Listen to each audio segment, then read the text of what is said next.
Welcome to ADC's series of instructional videos for the Adview 2 Modular Diagnostic Station. In this video, we'll show you how to replace the thermometer chamber on an Adview 2 temperature module. The chamber is the well that sits inside the base of the temperature module.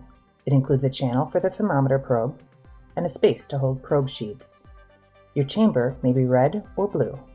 With the device turned off and unplugged, remove the existing chamber and probe assembly.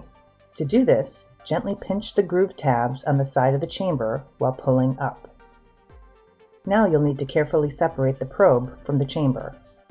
Turn the chamber assembly upside down so the small green circuit board is toward the top. Use your left hand to gently pull open the locking tab while your right hand slides the base of the probe cord out of the chamber housing.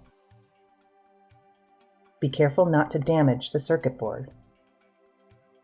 Next, insert the base of the probe cord into the bottom of the new chamber by sliding it into position. Press down until the locking tab clicks. Then turn the chamber over and slide the probe into the channel. Take the thermometer probe and chamber and carefully slide it into the module. You'll hear a click when it's properly positioned. Finally, remove the perforated tab on the probe cover box and place the box into the opening on the top of the chamber. Your Adview 2 thermometry module is now ready to use.